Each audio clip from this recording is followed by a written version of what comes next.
Então, a primeira parte, as neuropatologias do desamor, né? E desamor quer dizer, é um substantivo masculino, quer dizer falta de amor, desafeto, desafeição, desdém e desprezo. E amor, né, é afeto, afeição, o desamor é ódio, repulsa, amor, brandura, delicadeza, suavidade, desamor, agressividade, cólera, irritação, amor, cuidar, proteger, desamor, desprezo e indiferença. Então, é a antítese, né, um do outro, tá bom?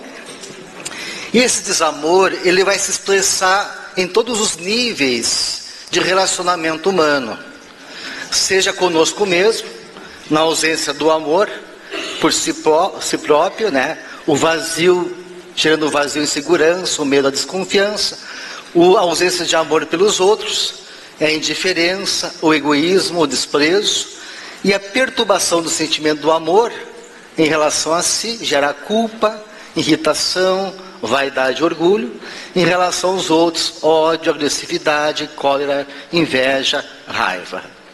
Então o desamor, ele vai gerar as doenças. Está na etipatogenia, nas causas das doenças.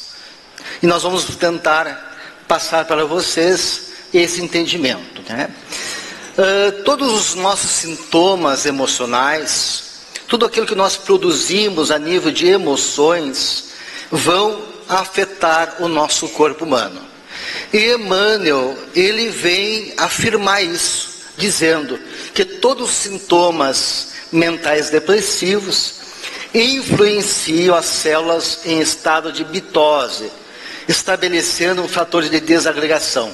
Mitose é o processo de divisão celular. Então, quando a pessoa tem uma descarga emocional de desamor, ela leva uma desagregação do processo de divisão celular. E isso vai afetar a saúde. Nossas emoções doentias mais profundas, continua Emmanuel, quaisquer que sejam, geram estados enfermiços. Os reflexos dos sentimentos menos dignos que alimentamos voltam-se sobre nós mesmos, depois de convertido em ondas mentais, tumultuando o serviço das células. Então o que o Emmanuel está dizendo? Que na base de todo o nosso pensamento, de toda a nossa produção mental, está as emoções e está os sentimentos. Então a base do pensamento é o sentimento, tá, pessoal? Continua Emmanuel, a cólera, o desespero, a crueldade, a intemperança criam zonas mórbidas de natureza particular no cosmo orgânico, impondo às células a distonia pela qual se anulam quase todos os recursos de defesa, abrindo-se leira fértil à cultura de micróbios patogênicos nos órgãos menos habilitados à resistência. Então Emmanuel já vem chamar a atenção da influência do pensamento no sistema imunológico. Essa desagregação que as emoções provocam vão atingir principalmente as nossas células de defesa, baixando as nossas defesas do corpo, né? E isso que o Emmanuel traz, já hoje tem um respaldo científico. Nós temos várias evidências mostrando que todas as emoções vão estar relacionadas ao sistema imunológico, né? Então esse pesquisador, que é da área da imunologia, né, Dr. Michael Ruffel, ele vai dizer o seguinte, aqui ó, pensamento e sentimento podem afetar o movimento, a divisão ou outra atividade das células. Então ele vem referendar aquilo que o Emmanuel falava ali, né, que o pensamento ele vai alterar a mitose, a divisão celular. O estado emocional é o principal agente que determina a capacidade da pessoa combater a infecção. O estado emocional é o fator mais importante que vai modular a nossa resposta imunológica. Aqui uma experiência que foi feita, exatamente relatando isso que foi colocado. Efeito do sentimento de impotência e desespero na evolução do câncer. Foi feita essa seguinte experiência com ratinhos, o grupo 1, grupo 2 e o grupo 3. O primeiro grupo receberam um choque, sem condições de evitar o choque. Tinha que lidar com a situação de estresse gerado pelo choque. O resultado que mais de 50%, que não receberam o choque, né? Esses que não receberam o choque, ficaram mais de 50% sem câncer. O segundo grupo receberam o choque sem controle, né? Então eles ficaram deprimidos, lutaram, perderam o apetite sexual e perderam a vontade de se alimentar. Apenas 23% ficaram sem câncer, ou seja, quase 80% dos ratinhos produziram câncer. E o terceiro grupo, eles receberam o choque, mas com controle. Eles tinham condições de mexer numa alavanca lá e impedir que o choque continuava. E isso, essa capacidade de lidar com o estímulo negativo, né, permitiram que não ficassem deprimidos e menos ratinhos apresentassem então um tumor. Tá? Essa reflexão foi levada também, essa pesquisa, para a área médica. E foi feita uma pesquisa, uma meta-análise, com 165 artigos, exatamente analisando os efeitos do estresse relacionado ao risco do câncer, né? O aumento do risco do câncer. E a conclusão foi que o aumento do risco do câncer em pessoas saudáveis, quem passa por estresse, e redução da sobrevivência em pessoas com câncer. Então, as pessoas também que estavam com câncer, mas tinham um ritmo de vida muito ansiogênico, muito estressado, né, tiveram uma piora, né, uma sobrevivência menor. Essa aqui é uma outra experiência, né, efeito do sentimento de impotência e desespero na evolução do câncer. Foi uma população de mulheres com câncer de mama de ovário e foi analisada as células NK, natural killer, que é um tipo de linfócito, é um tipo de células de defesa do nosso organismo, que combate as células cancerígenas, assim também como combate os vírus e bactérias. Qual é a conclusão, né? Após uma cirurgia e melhor sobrevida, pacientes que enfrentaram psicologicamente melhor a doença, têm muito mais produção de células NK, de células de defesa, versus pessoas deprimidas ou na impotência. Mulheres que se sentiam amadas e apoiadas e mantiveram o estado de espírito otimistas tinham maior quantidade de células NK que as solitárias e imponentes. Então o acolhimento, o afeto, o apoio familiar, né, o carinho que o paciente recebe também durante o processo de adoecimento pelo câncer vai influenciar diretamente a resposta imunológica no combate da doença.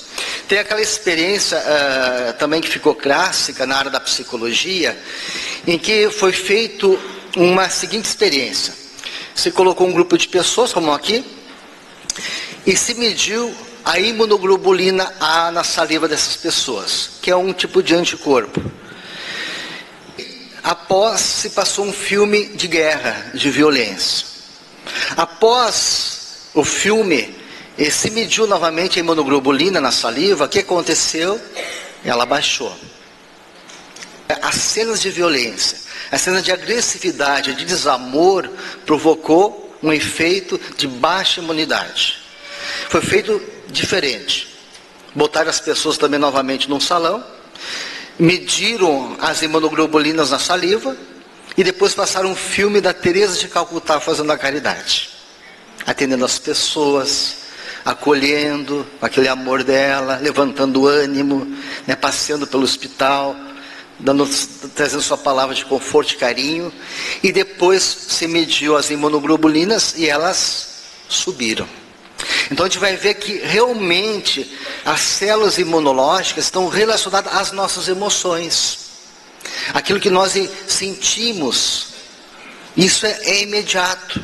Bastou ver algumas violências imagens de violência para o sistema imunológico baixar. E bastou de ver um movimento de amor, de compaixão, para subir.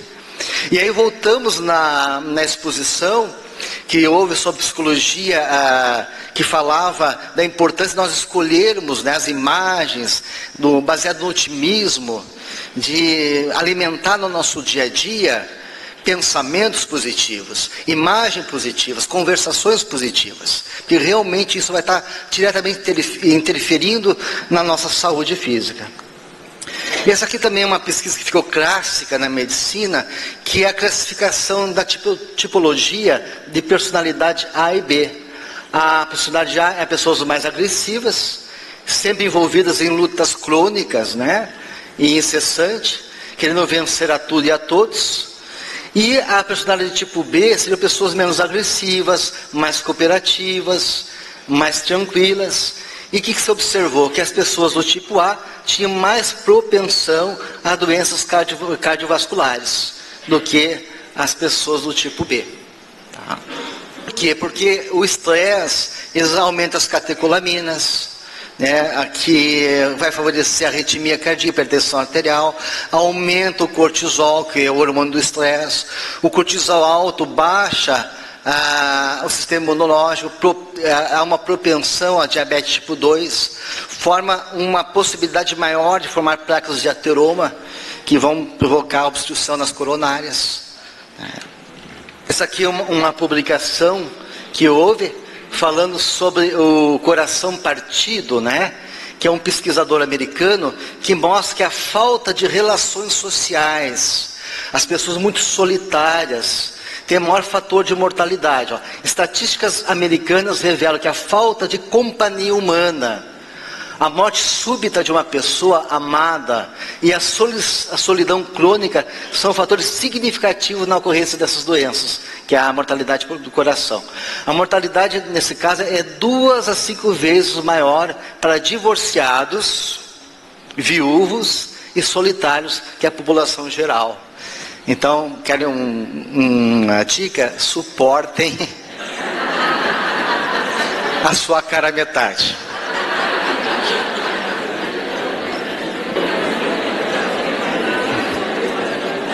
E ele continua, né? A falta de relações sociais íntimas pode levar ao desenvolvimento da arteriosclerose e à morte súbita pelo infarto. Sua tese que a solidão e o isolamento podem literalmente quebrar o coração, né?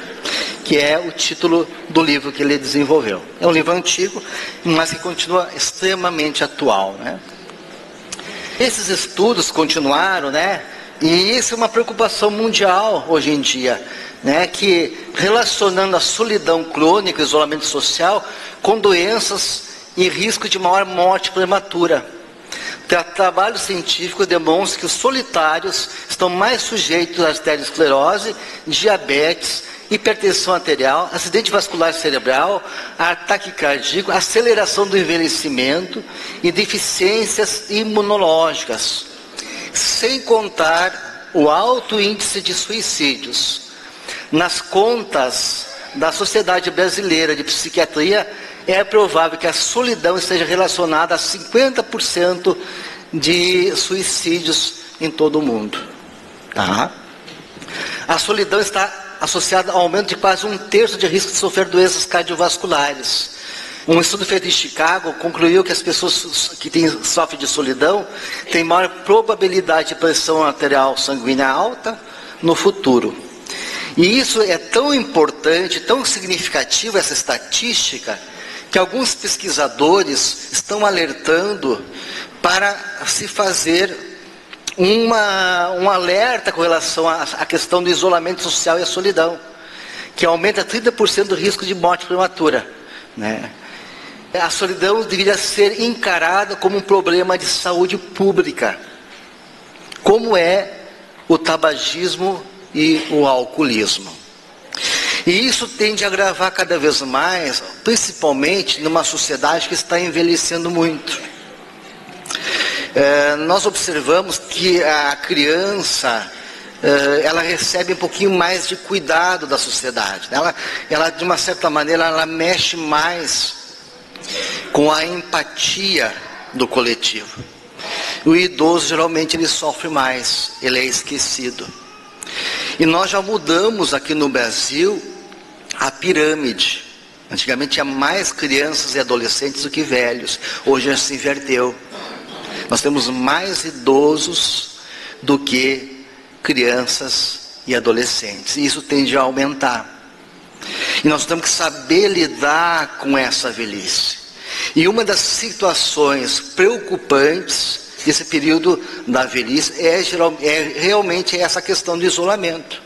Do velho ficar esquecido, do velho ser abandonado pela família, né? de não ter mais o contato, o relacionamento afetivo. A gente vê então muitos idosos que vão perdendo a sua capacidade, porque com a velhice a gente perde força muscular, então a gente perde autonomia. Muitas vezes o pessoal tira o carro dele, porque já não consegue dirigir direito por causa da visão, ele para de trabalhar, e aí começa a se deprimir, porque ele mesmo começa a perceber as suas limitações sociais e físicas que esse período vai gerando. E nós vamos ter que nos preparar para isso. E isso é realmente uma preocupação muito séria para todos nós, médicos e a sociedade como organizada, né? Que é acolher os nossos idosos. Olha só, essa experiência foi feita avaliando a solidão na dinâmica das células de defesas, né? E mostrou que 14% dos idosos, né, adultos velhos, têm maior risco de morte prematura. A solidão leva à produção reduzida de leucócitos e aumento na produção de monócitos imaturos. Então, aqui a solidão aumenta o estresse, né? Aumenta então os processos inflamatórios, e esses processos inflamatórios favorecem a instalação de doenças crônicas, entre elas doenças cardiovasculares. Tá? E também diminui a defesa do corpo humano. Então o que nós temos que fazer, né? É trabalhar o nosso desamor pessoal, né? Buscando, né, ativar o amor como um contraponto, uma resposta a essa sociedade que é extremamente egoísta, e que esse egoísmo não conseguiu responder os anseios de uma sociedade feliz. Pelo contrário, estamos gerando cada vez mais doenças emocionais, né? Sociedade egoísta, voltada só sobre si mesmo, tem nos afastado realmente de uma sociedade que saiba comungar, que sabe dividir e buscar a solução. Nós temos capacidade, nós produzimos hoje na atualidade alimento suficiente para matar a fome de todo mundo. Não falta comida, mas no entanto a fome continua. A quantidade de alimentos que se vai fora, pessoal, o desperdício é um absurdo. Então ainda nós estamos sofrendo fisicamente e socialmente ainda as consequências desse desamor, né? Essa falta de solidariedade, esse entendimento que somos realmente uma família, que só o amor é a solução para as nossas mazelas. E como é que isso acontece a nível então neurológico, né? A nível cerebral? O que o Andalius vai dizer em Evolução em Dois Mundos? Que as células são animais pequenininhos, seres vivos, que se revelam domesticados e ordeiros na colmeia orgânica, obedecendo ao pensamento simples ou complexo que lhes comanda a existência. Então nós podemos dizer que cada célula é um princípio espiritual. Veja bem que pela tese de André Luiz, nós não somos responsáveis pela nossa saúde, mas também por essa colmeia de seres vivos que responde ao nosso pensamento. E André Luiz ele vai trazer uma reflexão muito interessante na obra Evolução em Dois Mundos. Ele vai dizer, se você pegar uma célula do teu corpo humano, uma célula do pulmão, uma célula respiratória, uma célula digestiva, qualquer célula que cumpre uma função especializada, e tirar ela do corpo humano e botar num recipiente com uma solução fisiológica, que ela recebe alimento, consegue sobreviver, ela vai continuar viva, demonstrando que ela tem uma autonomia, que ela consegue viver longe do nosso corpo. Portanto, é sim uma célula independente, que está domesticada. Só que, vai dizer André Luiz, ela perde a função especializada. Ela deixa de ser uma célula respiratória, ela deixa de ser uma célula digestiva, ou qualquer tipo de função especializada. Porque a função especializada dela no corpo humano se dá pela ação do espírito, da mente do espírito. É o nosso comando mental que faz com que ela trabalhe através da ação do nosso pensamento, da nossa manifestação como individualidade sobre as células através do perispírito, né? Que não conseguimos distinguir aonde começa a célula do corpo humano e aonde ela termina para começar a célula do perispírito. Elas estão intimamente ligadas. Então, enquanto elas estão vinculadas ao corpo humano sob a égide do pensamento do espírito, elas estão trabalhando sob a influência nossa dessa carga emocional, essa carga de pensamento e essa vibração que se dá através do corpo espiritual, tá? Os sintomas mentais, volta a falar ainda Luiz, influenciam as células em estado de mitose, estabelecendo fatores de desagregação. Esse veículo, o corpo humano, constituído por bilhões de células ou individuações microscópicas, a Emmanuel também vem reforçar o pensamento de Luiz, que são indivíduos microscópicos, né, que se ajustam aos tecidos sutis da alma, partilhando a natureza eletromagnética, tudo sob o comando de um único diretor, a mente.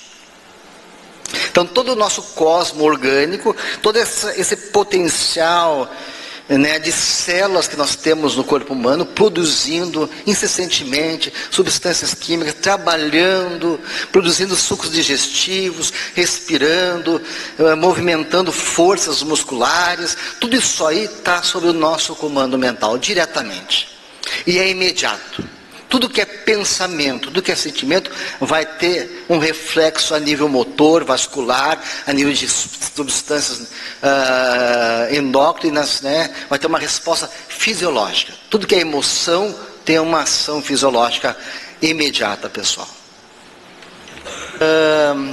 André Luiz vai falar em evolução em dois mundos. Todos os estados especiais do mundo orgânico são acalentados nos circuitos celulares por fermentações sutis, nascidas através de impulsos determinantes da mente, por ela convertidos nos órgãos em substâncias magnetoeletroquímicas, guardando a faculdade de interferir bruscamente nas propriedades das moléculas, ou de catalisar as reações desse ou daquele tipo, destinado a garantir a ordem e a segurança da vida. Então, realmente, a mente, ela é o suporte de todas essas funções químicas, como catalisador, como agregador ou desagregador do funcionamento molecular que vai gerar as patologias orgânicas. Tá? Hormônios esses nascidos de impulsão mecânica da mente sob o império celular, conforme diferentes estados emotivos da consciência, como já acontece com a adrenalina nas suprarrenais, como a insulina no pâncreas, a testosterona nos testículos, ou outras secreções glandulares do cosmo orgânico. Então, André Luiz, ele já vinha antes do advento da psicossomática, chamar a atenção que não existe entendimento de saúde sem essa análise da relação mental e emocional com o corpo humano. Não dá para separar mente, corpo, matéria e espírito, pessoal. Toda doença nossa, ela é psicossomática, toda ela, excetuando as lesões por acidentes, né? Mas as patologias, elas sempre vai ter um componente emocional. Por isso que nós temos que enxergar a individualidade como uma totalidade. E é isso que o paradigma médico espírita vem chamar a atenção. resgatando um olhar não para a superfície do corpo, mas para a profundidade da alma. Quem é essa alma que está ali? Para que não trate apenas o órgão das pessoas, mas o dono desse órgão. Porque geralmente o médico, ele fragmenta, pelo estudo médico, a visão do ser humano. Então ele trata o estômago do paciente, ele trata o coração do paciente, ele trata o pulmão do paciente. Nós temos que tratar o dono do coração, o dono do pulmão, o dono desse estômago. Então não basta tratar os sintomas físicos, nós temos que tratar essa totalidade. Quem é esse indivíduo? Como é que ele adoeceu? Quais são os fatores que interagem na doença dele? Qual é a história de vida desse paciente? Quais são os fatores emocionais que estão interagindo com a patologia que ele criou? Não só agora, nessa existência, mas também de coisas de vidas passadas. Veja como essa visão do paradigma médico espírita, ela rompe com uma visão muito reducionista, ampliando o leque de percepções da realidade e também abrindo uma gama de possibilidades terapêuticas. Porque daí a terapêutica não fica só restrita a um comprimido. Nós temos que ampliar a prática terapêutica para também o indivíduo como um todo, para a alma da pessoa. E nesse entendimento, nós vamos ter que buscar o médico divino, que é o maior médico, o maior conhecedor de patologia da alma, né? Que é Jesus, né? E aí nós temos então um farto material de estudo, que é o Evangelho, para o tratamento das patologias da alma.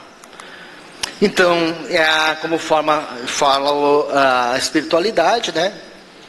Há uma relação do sistema cerebral com o sistema hormonal e o sistema imunológico. Isso se dá através dos neuropeptídeos e também dos neurotransmissores. Os neuropeptídeos são proteínas que tem nas terminações nervosas, também no nosso sistema cerebral, que são moléculas da emoção. Vão levar as informações emocionais para todo o nosso corpo humano. Tá? Os neuropeptídeos e seus receptores ligam o cérebro, as glândulas e o sistema imunológico numa rede de comunicação entre o cérebro, o corpo, provavelmente representando o substrato bioquímico das emoções. Então seria a química das emoções. Então tu vê que existe uma rede de comunicação no corpo humano. O nosso sentimento, as nossas percepções se dá a nível físico total. Assim como eu estou com o olho fechado e eu piso num prego, eu não preciso estar de olhos abertos para saber que tem um prego ali, porque a minha consciência também está no pé, né? Eu percebo através do pé. Vocês já pensaram numa pessoa cega? Quando ela amplia sua capacidade de percepção, ela enxerga as coisas que nós não enxergamos, sem ter a visão física. Por exemplo, a pessoa, ela está ali no ambiente, ela diz: boa tarde, fulano. Mas como é que tu sabe que eu cheguei? Né? Então existe uma rede de comunicação, de sensações, de percepções muito mais vasto do que os nossos 5 sentidos. Até para nós espíritos não é novidade, sabe, temos o sentido espiritual, a intuição, a percepção espiritual. Mas o corpo, ele funciona de uma forma de rede também. E essas emoções que nós produzimos constantemente no nosso dia a dia, na nossa vida de relação com o mundo, com as pessoas, ela está mergulhando essas emoções nas nossas células, através dos neuropeptídeos. Então, uma rede de comunicação emocional, a nível químico.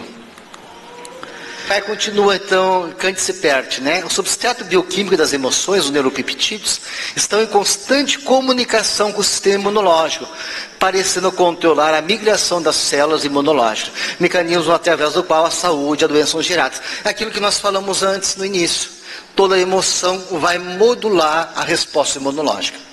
Emoções positivas, melhora do sistema imunológico.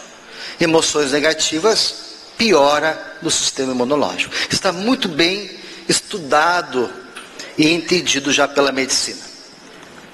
Esse é um imunologista, né, famoso, que ele vai dizer o seguinte, e pesquisador nessa área de psiconeuroimunologia, respostas comportamentais são a chave, veja bem, respostas comportamentais são as chaves de ativação das vias neuroendócrinas e autonômicas, que modulam, por sua vez, o sistema imune, com implicações no aumento da suscetibilidade a várias doenças. André Luiz Emmanuel, não é? Antes você vai falar, não podemos continuar a pensar que as emoções têm menos importância do que as substâncias materiais ou físicas. Ao invés, devemos vê-las como sinalizadoras celulares envolvidas no processo de tradução da informação para a realidade física. Transforma literalmente a mente em matéria. Então as emoções que vão modular, que vão permitir que a informação mental, né, que o pensamento ele é energia mental, formada por partículas mentais. Mas a direção dessa partícula mental, o sentido, o valor é a emoção que dá. Eu posso ter uma energia mental poderosa, mas destrutiva, com muito raiva, muito ódio, e que emite aquele pensamento destruidor em direção da pessoa, né? O olho gordo, né? A inveja, o ciúme. Divaldo conta aquela experiência que ele trouxe um Edelweiss da Europa, né? Muito bonita, vocês já viram a história que ele contou?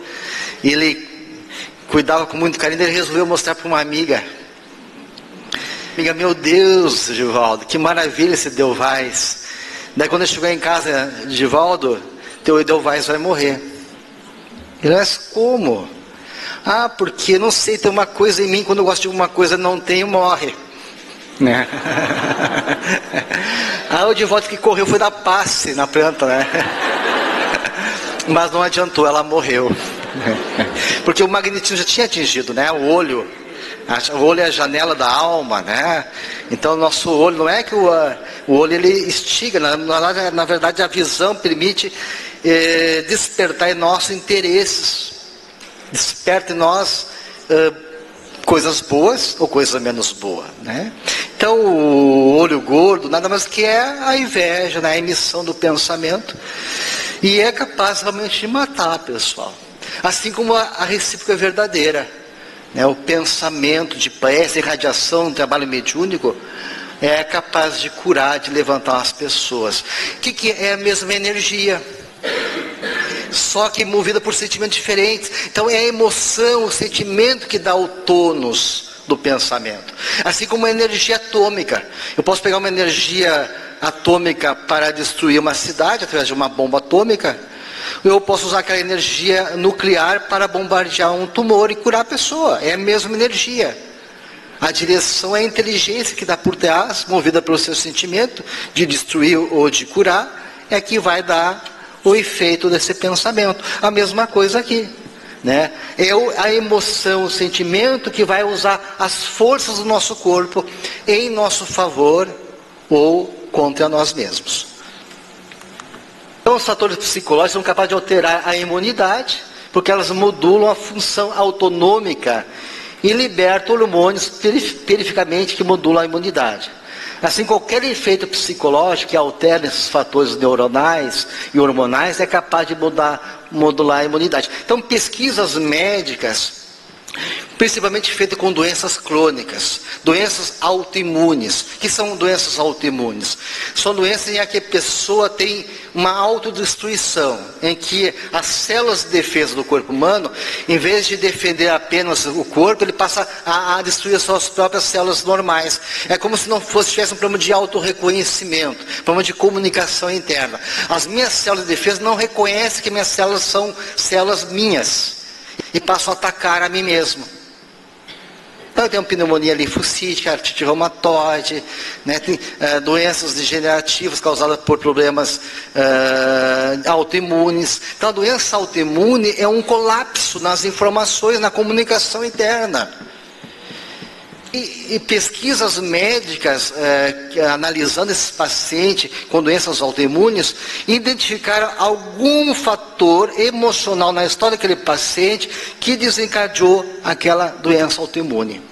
Então, por exemplo, uma pesquisa feita lá nos Estados Unidos, pacientes com artrite reumatoide, cadetes americanos que foram para a guerra, que passaram a ter a doença quando foram para a guerra. Ou uma perda de uma pessoa querida, um quadro depressivo grave, que depois gerou uma desorganização e começou uma doença autoimune. Então, várias pesquisas mostrando na história daquele paciente um evento anterior, a nível emocional, que foi o gatilho, que foi o fator desencadeante para que a doença autoimune viesse a se desenvolver depois. Tá? Temos vários, né, patologia, derrota social, tensões, né, separações, divórcio, luto, enfim, várias situações que podem ser esses fatores gatilhos para desorganizar nosso sistema imunológico.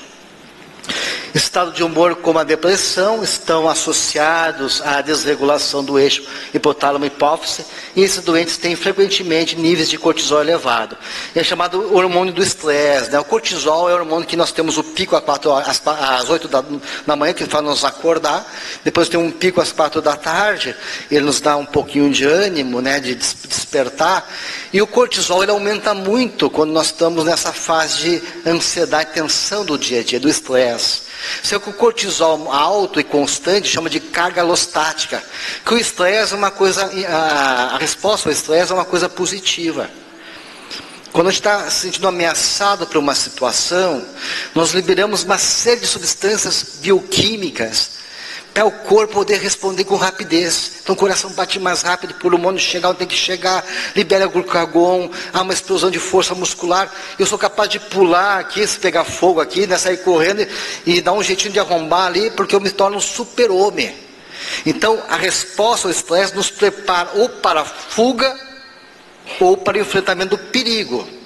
Mas quando isso é constante, a gente chama de carga alostática, é permanente, essa situação permanente é destrutiva, é avassaladora na saúde nossa. Porque esse cortisol alto, essas catecolaminas altas, tudo vai favorecer a instalação de doenças, né?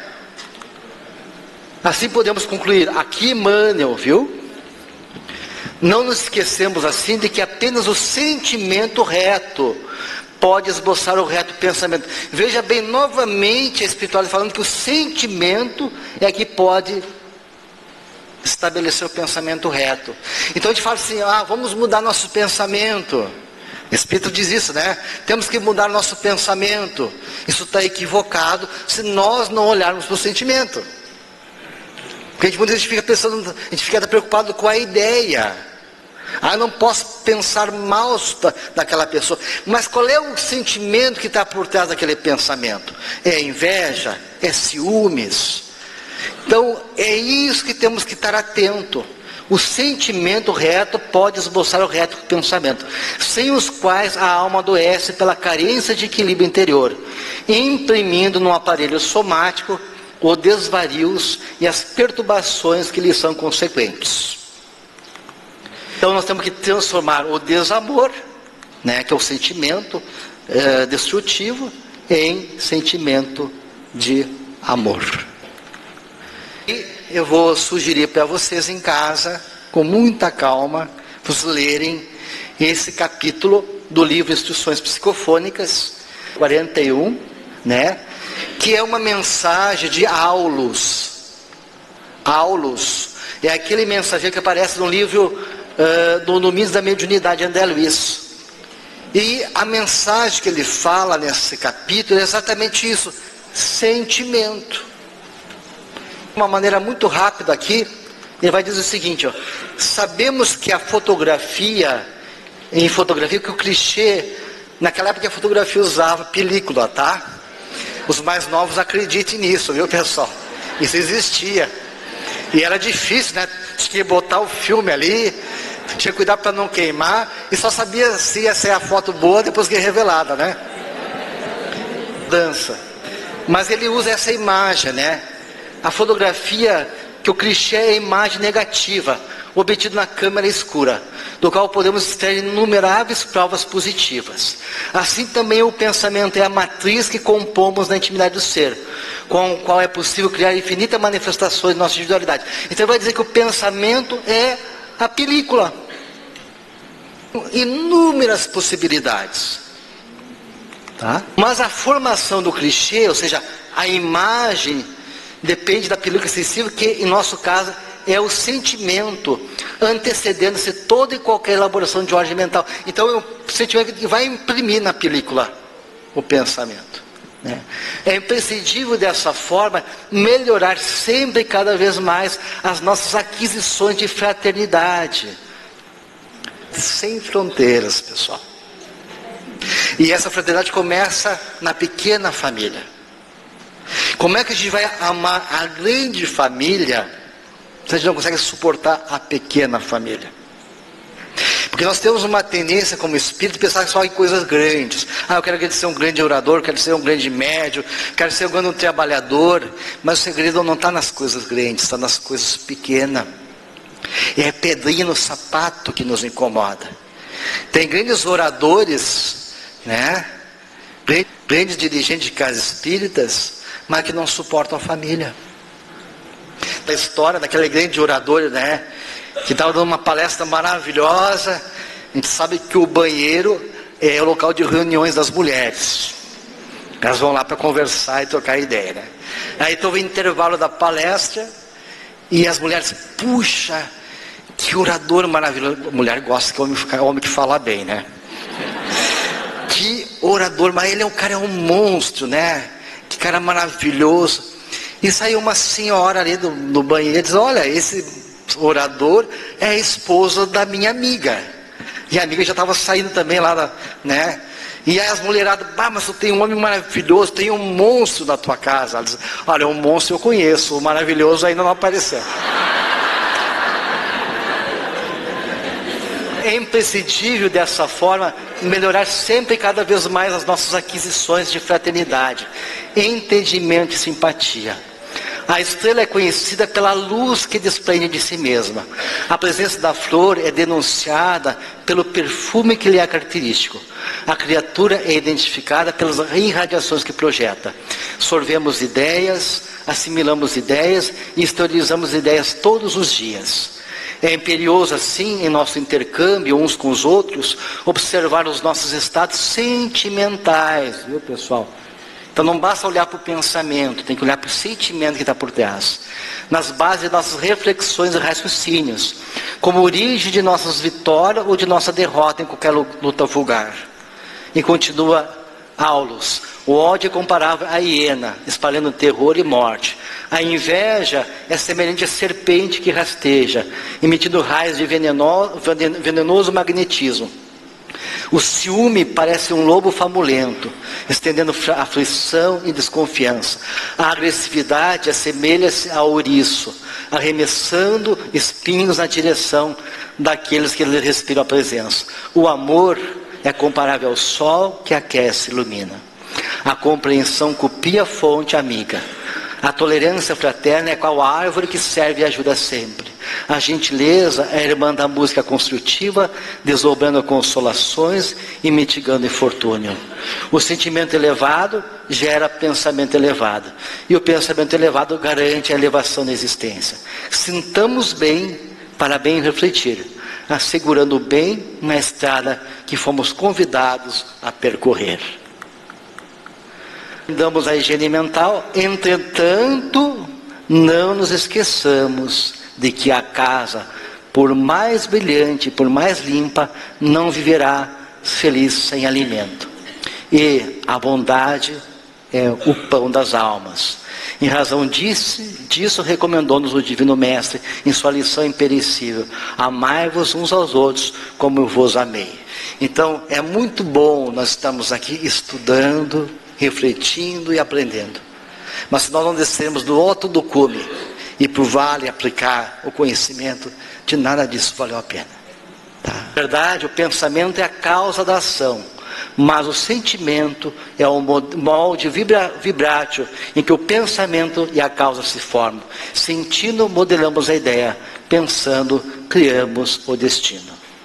Então, a proposta que a doutrina espírita nos traz como desafio, como orientação, para todos nós, é sem dúvida uma proposta de transformação do desamor em amor até a sublimação. Reconhece-se o verdadeiro espírita pela sua transformação moral e pelos esforços que emprega para domar as suas más inclinações. Sobre o desamor, era isso, pessoal, E temos em Jesus, então, esse modelo para as nossas vidas. E nas palavras de Bezerra, Jesus continua sendo o nosso médico divino, receitando o amor por solução das nossas dores, pois somente o amor é o remédio capaz de arrostar a doença do egoísmo para bem longe do nosso caminho. Essa é a primeira parte da nossa exposição. Eu só tenho que me aguentar mais 45 minutos. Agora para falar sobre o amor.